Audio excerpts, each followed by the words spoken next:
Halo,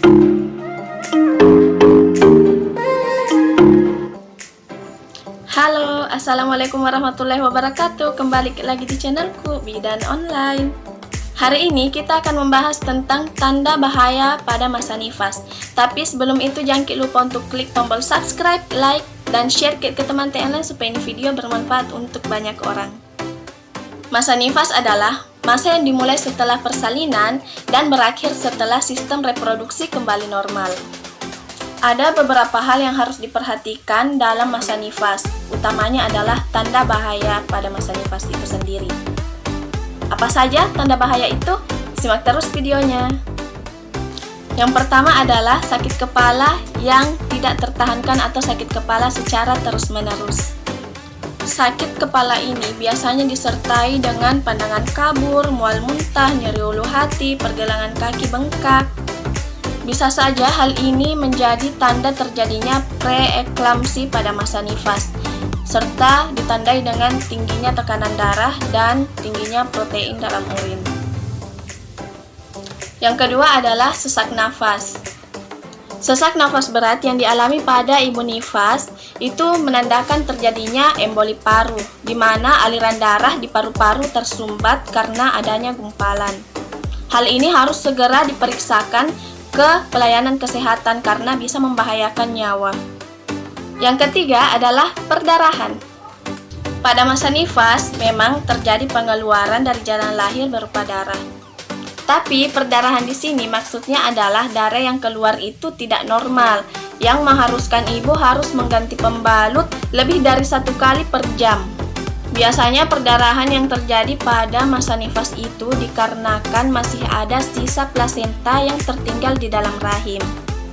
Yang keempat adalah infeksi. Infeksi ini ditandai dengan demam yang tinggi serta menggigil. Infeksi pada masa nifas itu ada beberapa. Yang pertama adalah infeksi rahim.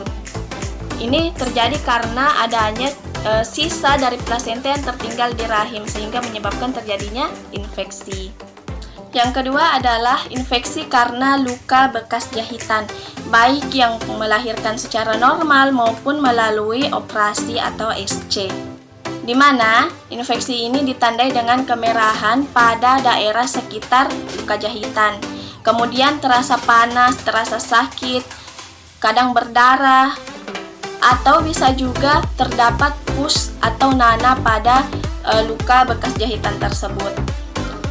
Infeksi yang ketiga itu adalah terjadinya mastitis atau infeksi pada jaringan payudara.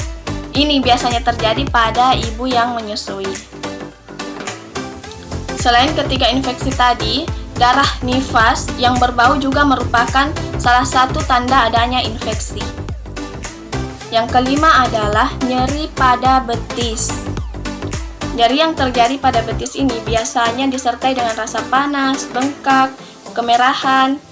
Itu bisa menjadi tanda adanya penggumpalan darah atau DVT, yaitu deep vein thrombosis. Dan ini apabila tidak segera ditangani maka akan berakibat fatal. Yang keenam adalah gangguan buang air kecil. Gejalanya diantaranya adalah sulit buang air kecil, sakit pada saat buang air kecil, buang air kecil yang tidak terkontrol, dan sering-sering buang air kecil atau selalu ingin buang air kecil. Hal ini bisa saja merupakan salah satu tanda dari beberapa masalah. Bisa saja itu terjadinya dehidrasi, kemudian infeksi pada kandung kemih, dan masalah pada ginjal.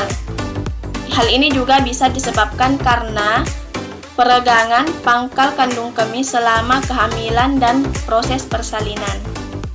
Yang ketujuh adalah selalu merasa sedih.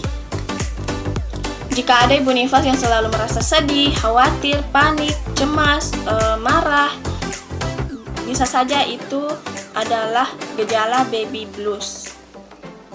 Sindrom baby blues ini bisa saja hilang dalam beberapa hari, bahkan beberapa minggu. Tapi bisa juga menjadi lebih parah menuju ke depresi masa nifas. Hal ini biasanya disebabkan karena pengaruh penurunan hormon, kemudian ketidaksiapan ibu menjadi seorang ibu, kemudian ibu belum merasa mampu untuk merawat bayinya.